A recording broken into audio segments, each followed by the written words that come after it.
या भाजपचा, ह्या मोदी सरकारचा मी अत्यंत खालच्या शब्दामध्ये त्यांचा तीव्र निषेध करतो। मोदीला आणि भाजपला झोपेत आणि स्वप्नात महात्मा गांधी, नेहरू यांचे चेहरे समोर येतात। महात्मा गांधीचं नाव घेतलं त्यांच्या पोटामध्ये गोळा येतो, त्यांना भीती वाटते। मोदींना एवढा महात्मा गांधींच्या नावाचं एलर्जी आणि त्याहीपेक्षा म्हणलं तर भीती।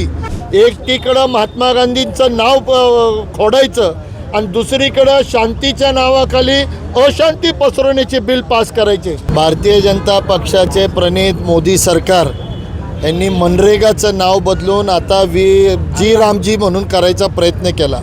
मी आपल्याला आणि भारतीय जनता पक्षाला परत एकदा सांगतो, 1948 साली तुम्ही महात्मा गांधींचा खून करण्याचा जो प्रयत्न केला आणि तो झाला, आता परत एकदा तुम्ही महात्मा गांधींच्या नावाचा खून करण्याचा प्रयत्न करताय। पण लक्षात घ्या, महात्मा गांधी फक्त एक शरीर नाही, जे 48 साली झालं ते 2025 साली होणार नाही। महात्मा गांधी हे एक विचार आहे। महात्मा गांधींच्या नावावर आणि विचारावर करोडो लोक ह्या देशातली नाही तर जगातली त्यांच्या विचारांनी कितीतरी देश प्रेरित आहे। त्यांनी त्यांच्या परदेशामध्ये महात्मा गांधींचा पुतळा उभा केला आहे।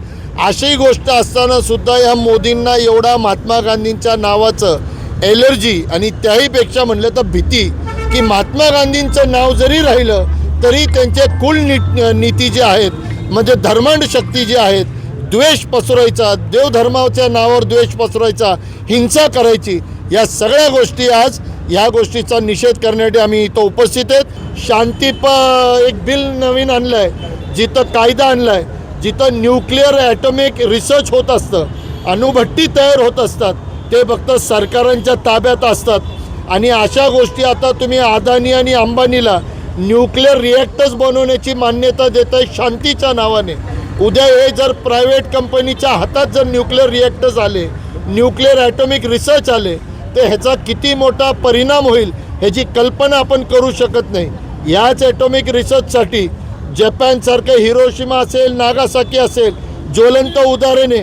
एक ॲटम बॉम्ब पडला तर आजसुद्धा त्याच्याविषयी होत आहेत। एकीकडं महात्मा गांधींचं नाव खोडायचं आणि दुसरीकडं शांतीच्या नावाखाली अशांती पसरवण्याचे बिल पास करायचे। या सगळ्या गोष्टीला मोदी आणि भाजप सरकार जबाबदार आहे।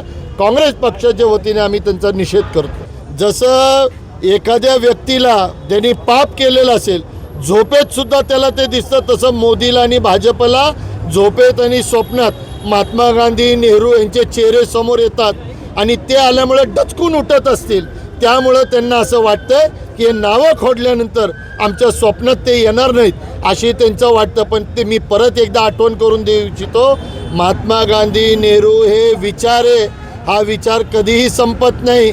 70 नाही 70,000 वर्ष जरी झाली तरी हा विचार कायम भारतात राहणार आहे। हिंदू विरोधी असण्याचा काही संबंधच नाही।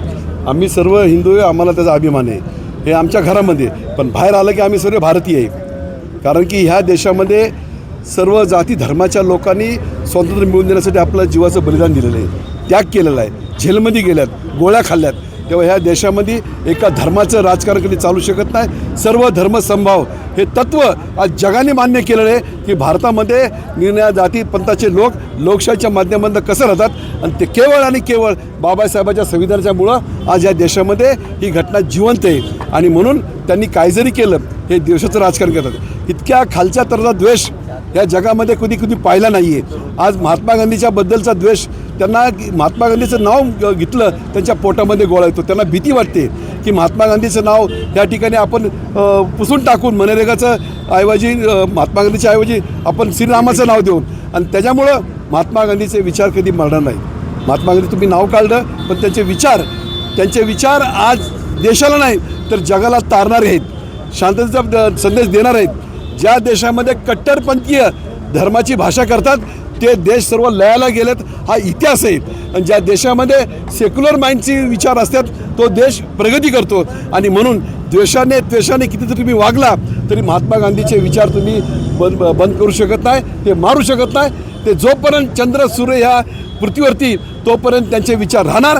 आणि म्हणून या भाजपचा, ह्या मोदी सरकारचा मी अत्यंत खालच्या शब्दामध्ये त्यांचा तीव्र निषेध करतो की अशा तऱ्हेने द्वेषाचं राजकारण करून महात्मा गांधीचा विचार तुम्ही बदलू करू शकत नाही। आणि तुमचा जो जातीवाद चाललेला आहे, नेहमी काय झालं, देवाचं नाव घ्यायचं, देवाच्या नावाने यात्रा काढायच्या, जत्रा काढायच्या, तरुण मुलाची डोकी भडकायची आणि हिंदू मुसलमानाचं वातावरण तंग करून त्याचा फायदा आपल्याला इलेक्शनला कसा होईल, राजकारणामध्ये कसा होईल, हा त्यांचा जातीयवादी चेहरा आम्ही उघडा पाडल्याशिवाय राहणार नाही.